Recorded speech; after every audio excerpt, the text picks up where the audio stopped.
mesdames et messieurs, membres de l'Académie des sciences, c'est un grand honneur d'être là et je remercie les membres du jury pour avoir sélectionné notre étude. Donc, avant de passer aux choses sérieuses présentées par Jonathan, je vais faire une petite introduction sur notre sujet de recherche qui est la régulation de l'appétit et du comportement alimentaire. Donc, vous pensez peut-être qu'on sait déjà tout sur cette question, mais en fait, ce n'est pas vrai, sinon on n'avait pas de telles maladies telles que les troubles du comportement alimentaire, l'anorexie mentale, la boulimie ou l'hyperphagie associée avec l'obésité. Donc comme ça, on est toujours intéressé à mieux comprendre les mécanismes. Et peut-être vous n'avez pensé pas de cette façon, mais finalement, quand on mange, on nourrit tout d'abord les bactéries intestinales qui se trouvent abondamment dans notre intestin. Donc, qu'est-ce qui se passe avec ces bactéries? Bon, finalement, on peut penser que c'est très similaire ce qui se passe avec nous. Quand on mange, après, on commence à parler ou danser, ensuite on va se reproduire et après dormir. Bon, si vous regardez sur le schéma de la cinétique de croissance des bactéries, c'est à peu près ce qui se passe avec la population bactérienne, qui se passe au cours de à peu près 6 heures. D'abord, les bactéries qui reçoivent le nutriment, elles sont dans la phase latente, ensuite la phase exponentielle de la reproduction, et ensuite la phase stationnaire qui est déterminée par les propriétés intrinsèques des bactéries, le quorum sensing. Et ensuite, il y a la déclinaison de la population bactérienne. Mais ça se passe dans les conditions in vitro que vous pouvez retrouver ce schéma dans n'importe quel bouquin de microbiologie, mais on ne sait pas comment les bactéries vont réagir aux nutriments qu'on donne aux bactéries tous les jours, 3 fois par jour, un peu plus souvent, et ça fait 5000 fois par la vie moyenne de l'homme. Donc pour ceci, on a étudié avec Jonathan leurs réponses. Mais bon, maintenant, en ce qui concerne l'appétit, est-ce que la réponse de ces bactéries peut aussi moduler notre réponse à la régulation de l'appétit? Est-ce que les bactéries aussi peuvent être rassasiées, en parenthèse, dans l'intestin, où elles vont continuer à se reproduire et donner des signaux de la faim?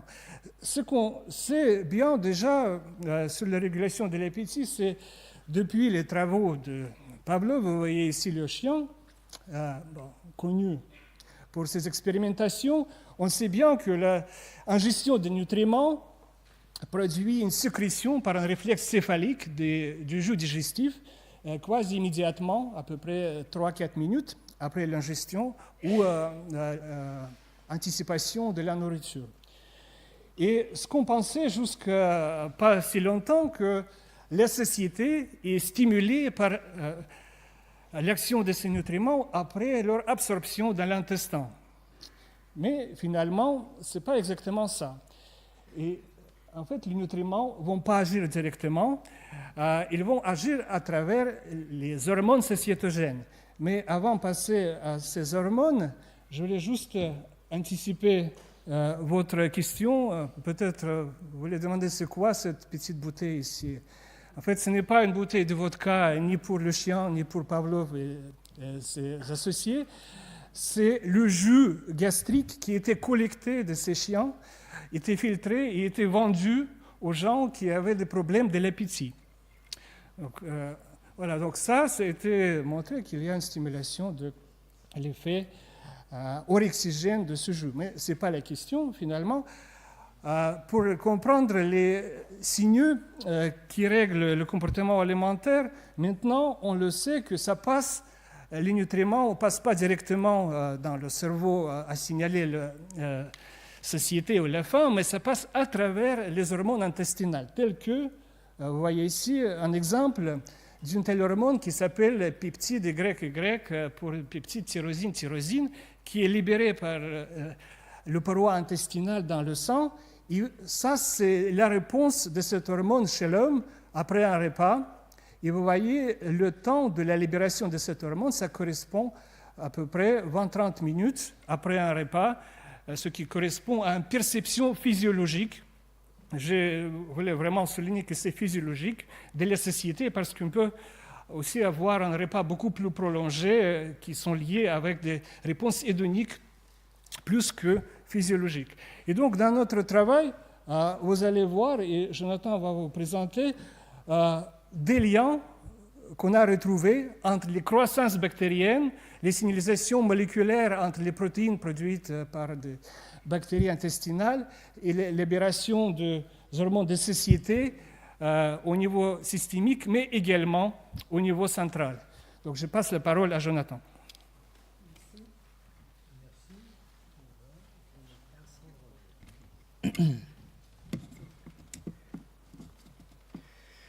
Donc c'est dans ce contexte en fait qu'on a souhaité tester l'hypothèse qu'un repas pouvait impacter l'expression des protéines bactériennes tout d'abord, et puis en retour si ces protéines bactériennes pouvaient agir déjà d'un point de vue local, c'est-à-dire directement sur le côlon, et puis également d'un point de vue central sur le contrôle de la prise alimentaire de l'hôte.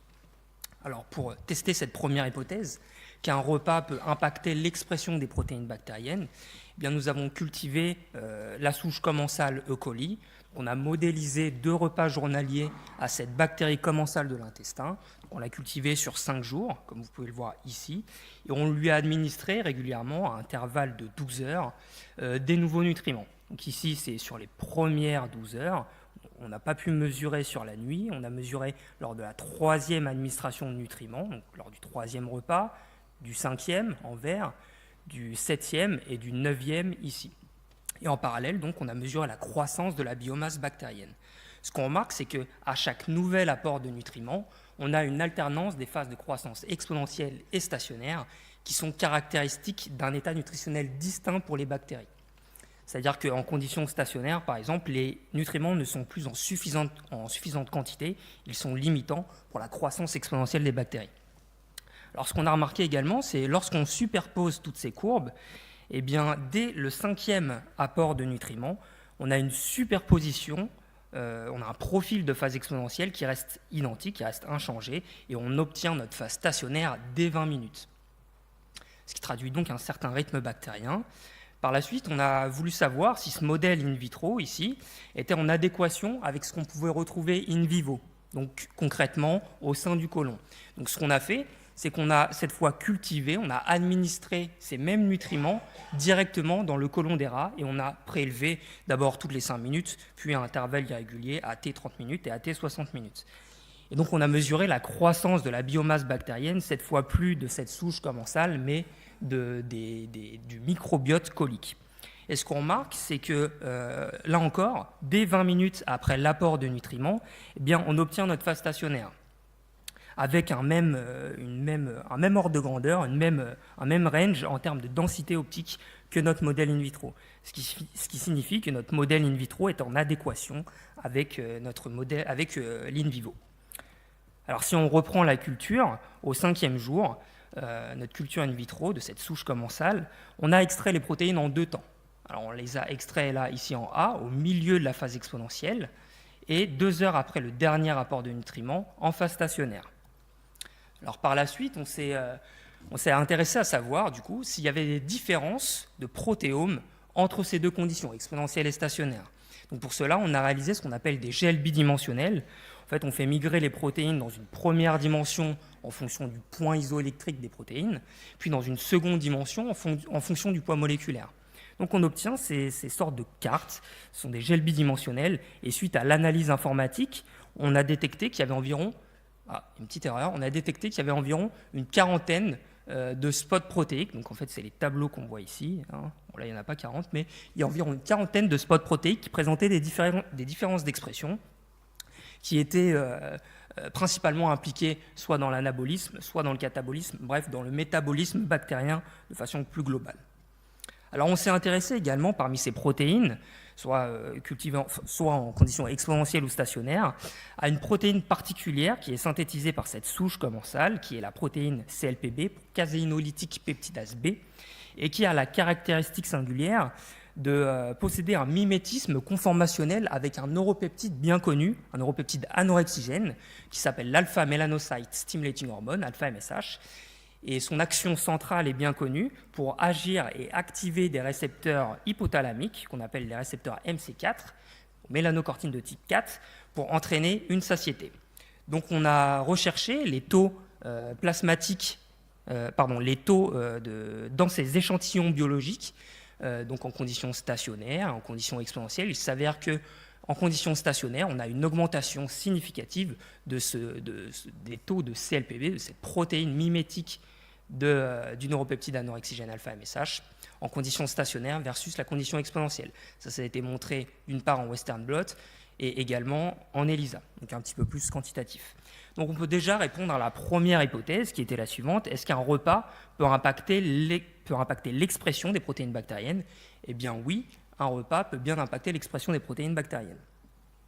Alors pour répondre à la deuxième question, qui était la suivante, est-ce qu'il y a une action locale des protéines bactériennes sur le contrôle de la prise alimentaire de l'hôte? Alors j'ai illustré cette hypothèse, cette seconde hypothèse, par cette figure qui montre en fait que le bol alimentaire, représenté ici par les acides gras, ou encore les sucres, ou encore les protéines, peuvent activer, alors le bol alimentaire qui évolue de façon concomitante avec le microbiote intestinal, peut activer directement le côlon au niveau de cellules L intestinales, et l'activation de ces cellules L va entraîner la libération d'hormones satiétogènes telles que le PYY ou encore GLP-1.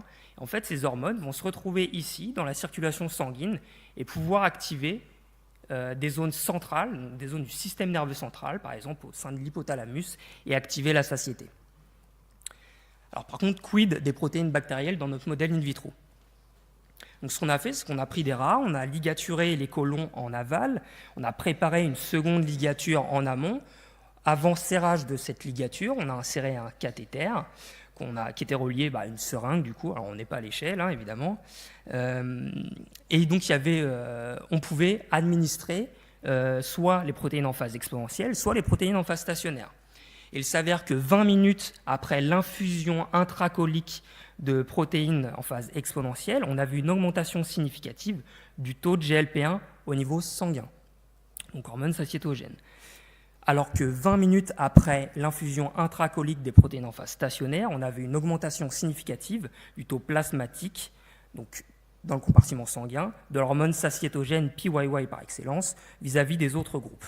Alors on a recherché également les taux plasmatiques de la CLPB, vous savez, le mimétisme qu'elle possède avec l'alpha-MSH. Alors malheureusement, il n'y avait pas de différence significative entre nos différentes conditions. Pour autant, on avait quand même montré qu'il y avait un effet différentiel des protéines bactériennes sur la libération plasmatique, donc dans le compartiment sanguin, de GLP-1 et PYY, mais pas sur la libération plasmatique de CLPB. Alors pour autant, on a quand même montré dans cette étude que plus on possède de bactéries dans notre microbiote intestinal qui est capable de synthétiser cette CLPB, et bien plus on va en retrouver dans le compartiment sanguin. On a une réelle corrélation entre ce microbiote capable de synthétiser cette CLPB et les concentrations de CLPB qu'on retrouve au niveau plasmatique. Alors dans cet esprit, la protéine CLPB semble jouer un rôle dans une régulation, cette fois-ci à plus long terme, indépendamment des fluctuations, indépendamment des alternances des phases de croissance bactérienne. Alors on peut maintenant répondre à cette question. Les protéines bactériennes, suite à un repas, peuvent à nouveau impacter la prise alimentaire de l'hôte, en tout cas d'un point de vue local. Alors maintenant, d'un point de vue central. Alors, j'ai repris exactement ce même schéma, cette même illustration tirée de Natural Reviews Gastroenterology and Hepatology. Donc là, j'ai rajouté ma petite flèche. En effet, les protéines bactériennes sont capables d'activer le côlon. Et puis, on a quand même aussi montré qu'on retrouvait des protéines bactériennes dans le compartiment sanguin, même si on n'avait pas de différence significative. La CLPB avait été détectée, cette protéine bactérienne avait été détectée dans le compartiment sanguin. Donc, on a décidé d'injecter les protéines bactériennes dans ce compartiment sanguin, dans les vaisseaux sanguins, et de les tester dans leur pertinence vis-à-vis de la prise alimentaire. Et donc on a administré à des rats en aigu ces protéines bactériennes, soit en conditions exponentielles, soit en conditions stationnaires. Et à 2 heures, on a mesuré la prise alimentaire à 2 heures post-injection. Donc on a mesuré la prise alimentaire grâce à une cage ici qu'on appelle une cage métabolique, c'est une cage métabolique standard. Le rat va évoluer au sein de cette zone et il a accès à un biberon. Donc on peut mesurer la prise alimentaire et il a accès également à un rack d'alimentation. On peut mesurer la prise hydrique et la prise alimentaire. Donc, par rapport à nos résultats, on a montré que le groupe de rats qui avait été injecté avec les protéines en phase stationnaire de croissance avait une prise alimentaire qui était significativement diminuée, non seulement par rapport au groupe contrôle, ici, qui avait juste reçu un tampon salin, mais également par rapport au groupe de rats qui avait reçu les protéines en phase exponentielle. Donc, ces animaux ont été sacrifiés dans le but de prélever leur cerveau et d'analyser quelle voie cérébrale était activée suite à ces injections de protéines bactériennes. Donc on a recherché dans 3 zones différentes du cerveau. La première au sein du noyau arqué de l'hypothalamus, qui est une zone bien connue dans la régulation du comportement alimentaire. On a également recherché au sein du noyau ventromédian, là encore de l'hypothalamus, qui était historiquement décrit comme le noyau de la satiété. Et on a regardé dans une 3e zone, ici CEA, la partie centrale de l'amygdale qui a été nouvellement impliquée également dans la régulation de la prise alimentaire. Donc, concernant le noyau arqué, ce qu'il faut savoir, c'est que c'est un noyau qui est assez ambivalent, puisqu'il possède des neurones à la fois anorexigènes, donc qui vont diminuer la prise alimentaire, et des neurones orexigènes, donc qui vont stimuler cette prise alimentaire. Et donc, on a réalisé ce qu'on appelle des immunohistochimies au céphos, bêta-endorphine, en comarquage céphos bêta-endorphine. Donc céphos, c'est en vert, je ne sais pas si on arrive à bien voir sur les télés.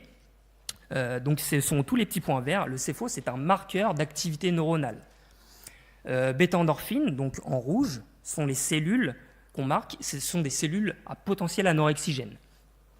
Et ce qu'on remarque, c'est que pour le groupe de rats qui a été injecté avec les protéines en phase stationnaire de croissance, eh bien, on a une augmentation significative des cellules anorexigènes activées suite à l'injection justement de ces protéines en phase stationnaire. Et lorsqu'on fait la corrélation de ces résultats de comptage cellulaire de cellules anorexigènes activées avec la prise alimentaire respective des rats, on se rend compte qu'on a une corrélation négative significative. Ce qui signifie donc que moins les rats ont mangé, plus leurs cellules anorexigènes ont été activées au sein de ce noyau, notamment par les protéines en phase stationnaire. Alors, on a également montré au sein de neurones hypothalamiques qui synthétisent la pro-opiomelanocortine, donc qui synthétisent également l'alpha-MSH, donc des neurones anorexigènes, que la CLPB bactérienne pouvait stimuler l'activité électrique de ces neurones. Donc, elle est capable d'activer les neurones anorexigènes. Alors, par la suite, on a regardé cette fois-ci dans le noyau ventromédian de l'hypothalamus, donc qui était historiquement décrit comme le noyau de la satiété. Alors, cette fois-ci avec un simple marquage au céphos pour marquer l'activité neuronale. Et on se rend compte que, là encore, quand on regarde les résultats du comptage cellulaire, eh bien, le groupe de rats qui a reçu les protéines en phase stationnaire a une augmentation significative de cette activité neuronale dans cette zone anorexigène du cerveau. Et enfin, on a regardé également dans la partie centrale de l'amygdale, toujours avec un comarquage céphos-CGRP cette fois-ci, CGRP toujours pour marquer ces zones anorexigènes du cerveau. On a remarqué là encore qu'on avait une augmentation significative des zones anorexigènes activées pour le groupe de rats qui a reçu les protéines en phase stationnaire de croissance. On a également fait cette corrélation, comme précédemment, entre la prise alimentaire respective des rats et cette activité neuronale anorexigène. Alors, ce qu'on a montré ici, c'est qu'on avait une activation plus importante des neurones anorexigènes dans 3 zones différentes du cerveau qui étaient toutes impliquées dans la régulation du comportement alimentaire. Une activation, bien sûr, bien plus importante pour le groupe de rats injectés avec les protéines bactériennes en phase stationnaire. Et on a également montré que la prise alimentaire des rats injectés était significativement corrélée à l'activation de ces neurones. Alors, pour conclure sur ces résultats, on a montré que l'apport régulier de nutriments modifiait l'expression protéique du microbiote intestinal, que la phase stationnaire de croissance était caractérisée par un protéome différent, ce qui incluait également des taux augmentés de CLPB en conditions stationnaires, que les taux de CLPB, que les taux d'ADN de CLPB du microbiote corrélaient au taux de CLPB au niveau plasmatique, également que l'infusion intestinale des protéines de E. coli stimulait la libération plasmatique de GLP1 et de PYY, et que l'injection des protéines de E. coli dans le compartiment plasmatique, donc ici dans le compartiment sanguin, entraîner une diminution de la prise alimentaire, et cette diminution de la prise alimentaire était associée à une activation des voies anorexigènes dans les centres de satiété. Donc nous avons montré que les protéines de la souche commensale E. coli peuvent signaler à l'hôte la satiété via d'une part une action locale, c'est-à-dire directement sur le côlon, et via une action également centrale au travers de l'activation des voies anorexigènes du noyau ventromédian, du noyau arqué et de la partie centrale de l'amygdale. Alors pour clore cette présentation, je souhaiterais remercier bien évidemment les membres du comité d'organisation de cette journée scientifique, de cette séance publique, pour déjà me donner l'opportunité de présenter mes travaux de thèse dans un si bel établissement. Je souhaiterais également remercier les membres de mon laboratoire dirigé par le professeur Pierre Deschlottes, mon directeur de thèse, le professeur Fetisov, et je vous remercie également de votre attention.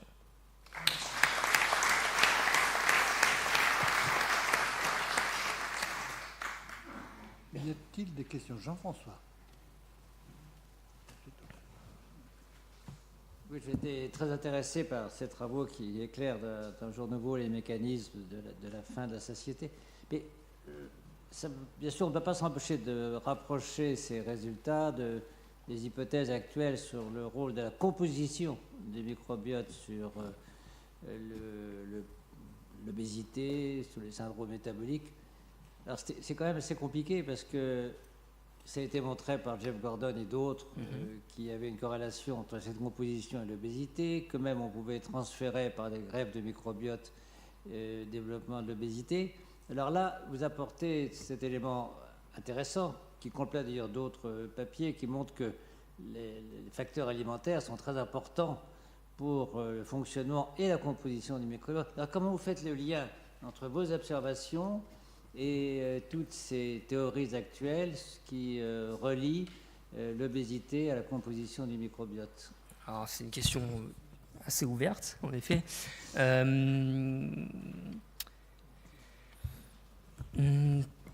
Alors déjà, dans notre étude, on a montré l'impact d'une seule souche commensale parmi les 1000 espèces, ou voire encore plus, présentes dans le microbiote intestinal total. En effet, il y a des dysbioses. Donc une dysbiose, c'est une altération du nombre ou de la nature des bactéries présentes en endroit précis du tube digestif. Donc il y a en effet des dysbioses dans les troubles du comportement alimentaire, par exemple dans le cadre de l'obésité. Il y en a également dans le cadre de l'anorexie. Et au laboratoire, on a utilisé un modèle bien connu dans la littérature scientifique, un modèle d'anorexie qu'on appelle le modèle ABA pour Activity Based Anorexia, qui associe en fait une restriction dans l'accès à l'alimentation des souris à une activité physique intensive. Et du point de vue des résultats, les souris ABA, anorexiques, ont une prise alimentaire qui est nettement diminuée par rapport aux souris qui sont restreints de la même façon, suivant le même protocole, mais qui n'ont pas accès à cette activité physique.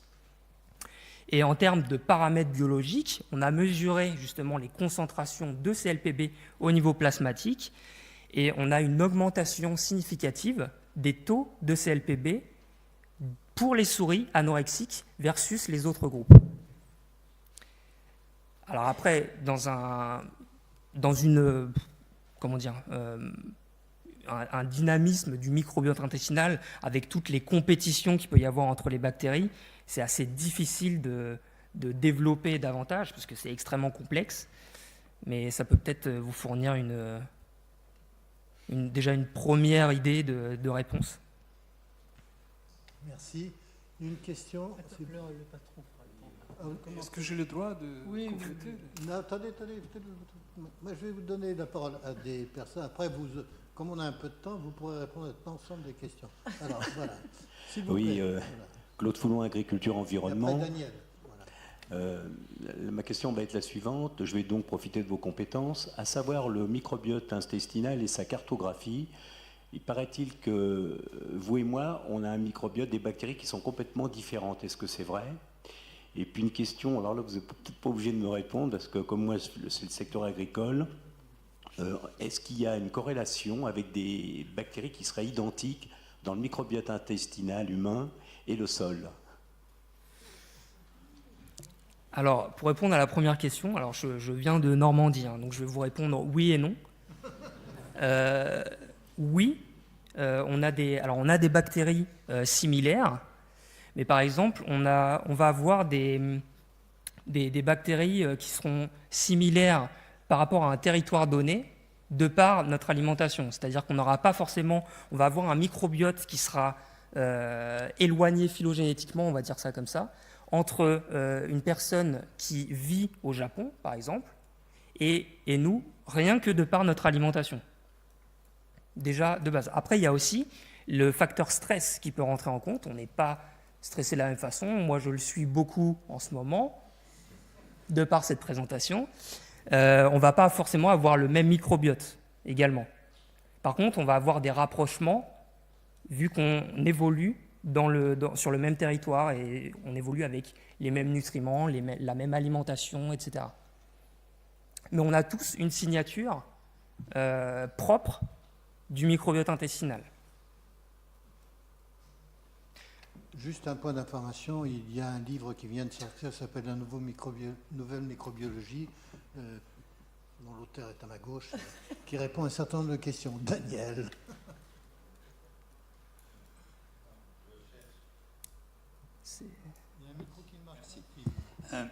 D'abord, bravo pour cette présentation. Vous nous présentez le microbiote du côlon. Il est bien connu que l'essentiel des bactéries se trouve dans le côlon, mais l'intestin grêle n'est pas stérile. Et c'est aussi là où se trouvent la plupart des protéines de l'alimentation. Donc je m'interroge, quels sont, quand vous injectez des nutriments, c'est quoi? C'est quelque chose qui correspond à ce qui a été digéré, parce que la digestion des aliments se fait d'abord dans le grêle. Ce qu'on trouve dans le côlon, c'est plus des protéines, déjà. Donc, quelle est votre référence pour ce qui est les nutriments que vous injectez? Et ne pensez-vous pas qu'il faudrait écarter dans le mécanisme que vous décrivez, en particulier sur l'action dans le système nerveux central, de regarder ce qui se passe dans l'intestin grêle? Il y a aussi des bactéries. Alors en effet, au sein de l'intestin grêle, d'ailleurs dans le tractus gastro-intestinal, donc c'est-à-dire de la bouche à l'anus, on a des bactéries. Alors la densité bactérienne, elle est bien plus importante au niveau colique. Alors on a choisi d'administrer des nutriments. En fait, c'est les mêmes nutriments de la culture bactérienne in vitro qu'on a réalisé pour justement vérifier si on était en adéquation avec ce qu'on retrouvait in vivo, enfin ce qu'on avait testé avec nos nutriments de la culture bactérienne. C'est un milieu de culture Mueller-Hinton, milieu de culture classique, nutritif pour les bactéries. On a choisi d'étudier principalement le côlon parce que justement c'est là où réside la bactérie commensale E. coli. Elle ne réside pas au niveau du tractus haut, on va dire, donc elle ne réside pas au niveau elle réside réellement au niveau colique, pas du tout à l'étage supérieur. Ensuite, c'est ce qui a motivé nos recherches de travailler là-dessus. Daniel Riquet, ensuite Pascal Cossard. Oui, je fais suite un peu à la question de Daniel Louvard. Quand vous injectez, je suis ici, si vous voulez. Voilà. Excusez-moi. Quand vous injectez ce mélange de protéines bactériennes, il y a une très grande diversité, évidemment, et donc vous avez un effet global. Évidemment, la question qu'on se pose, c'est dans cette espèce de soupe de protéines, quelles sont les protéines qui sont vraiment actives? Alors, je ne sais pas, dans vos projets, est-ce que vous allez essayer d'identifier les protéines vraiment actives? Alors, c'est une bonne question. Alors, j'avais préparé une dernière diapositive là-dessus. Alors, toujours pour revenir sur la CLPV, parce que c'est la protéine sur laquelle on se focus en ce moment, sur laquelle on s'intéresse. Il a été montré en 2014, en décembre 2014, par Panaro et ses collaborateurs dans justement l'article, enfin le journal où on a publié nous-mêmes notre papier, donc Cell Metabolism, que le récepteur MC4 pouvait être exprimé au niveau colique. Or, il était très connu dans la littérature scientifique qu'il était exprimé non pas au niveau central, mais au niveau périphérique. Enfin, non pas au niveau périphérique, mais au niveau central, justement au niveau de l'hypothalamus. Et donc, c'était assez surprenant de voir que le côlon pouvait également exprimer ce récepteur MC4, notamment au niveau des cellules L intestinales. Alors, on peut se poser la question, quel peut être l'impact ou quel peut être le rôle de ce récepteur MC4 au niveau de l'intestin. bien, il peut, au travers de cette barrière intestinale, et on sait que dans la pathologie, par exemple, de l'anorexie mentale, on a une altération de cette barrière intestinale, donc on a une perméabilité intestinale, eh bien, les protéines bactériennes peuvent agir, par exemple la CLPB, et la CLPB étant un mimétique de l'alpha-MSH, alpha-MSH qui, au niveau central, se fixe sur ces récepteurs MC4, eh bien, pourquoi pas, la CLPB pourrait agir également au niveau de ce récepteur MC4 et entraîner la libération de PYY et de GLP1. Ça peut être une des voies moléculaires, donc c'est une hypothèse, hein, mais ça peut être une des voies moléculaires par lesquelles le microbiote intestinal peut contrôler la régulation du comportement alimentaire.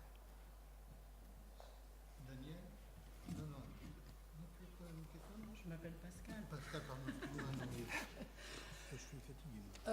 Non, moi j'avais une question au sujet de CLIP-B, parce que nous on l'appelle CLIP-B. Ok.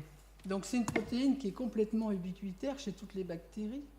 Je voulais savoir si vous aviez fait des tests et puis en plus savoir un tout petit peu plus quelle était l'homologie entre ces bouts de CLIP-B et votre peptide qui est... Alors elle est synthétisée en effet chez toutes les entérobactéries. On a créé un dosage plasmatique spécifique de la CLPB. Il y a des anticorps monoclonaux donc qui permettent réellement de détecter cette CLPB. C'est ce qui nous permet du coup... Et vous avez fait des vrais tests avec cette protéine-là, ou des colis qui expriment ou qui n'expriment pas cette protéine-là, avec des souches complémentées pour vraiment démontrer que c'était dû à ça? Alors voilà, alors ce qu'on a fait également, c'est qu'on a également mis au point une souche qui surexprime la CLPB, pardon, qui la sous-exprime, donc une souche E. coli, la même, mais déplétée en CLPB. Et lorsqu'on réalise des gavages intragastriques de cette souche commensale, alors soit déplétée, soit wild type, donc sauvage, eh bien on n'a pas du tout les mêmes résultats en termes de poids corporel et de prise alimentaire. Et vous avez la souche complémentée? Et on a également la souche complémentée. Mais on n'a pas encore testé... ça reste à être recherché encore actuellement. Gérard Hort, Daniel Choquet, puis après je vous repasse la parole et après on passera à l'exposé suivant. Voilà. Attendez. Bon, je suis un ignorant, mais il me semble qu'il y a un absent dans votre exposé, c'est le lipocyte, la leptine qui commande, la leptine mélanocortine. Est-ce que c'est parce que la lipocyte n'a rien à voir dans la réponse au microbiote ou c'est parce que vous l'avez pas étudié? Alors probablement, après c'est vrai que cet exposé c'est principalement recentré uniquement sur la prise alimentaire et pas sur le poids corporel et l'adiposité, même si la leptine en effet agit au niveau central sur bon nombre de noyaux hypothalamiques, à des récepteurs, une densité de récepteurs très importante. Donc c'est vraiment intéressé pour l'instant.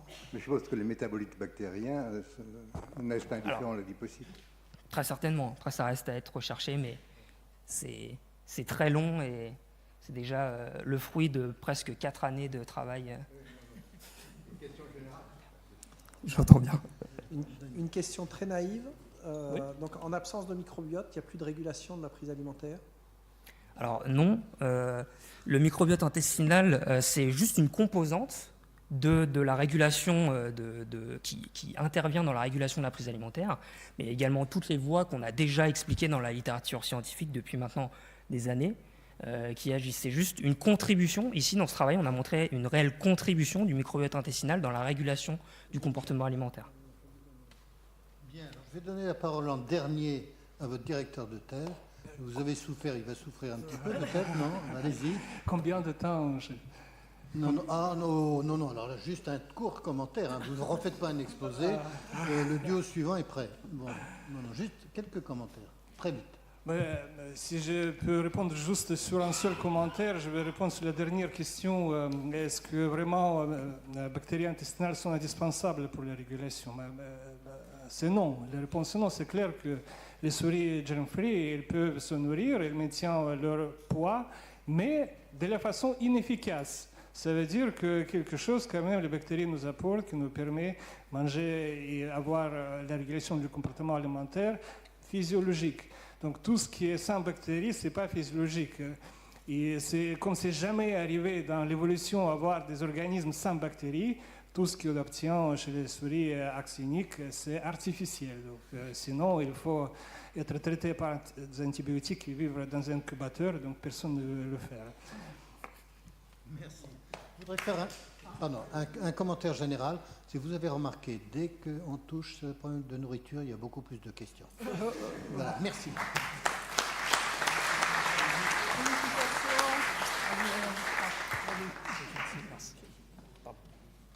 Bravo.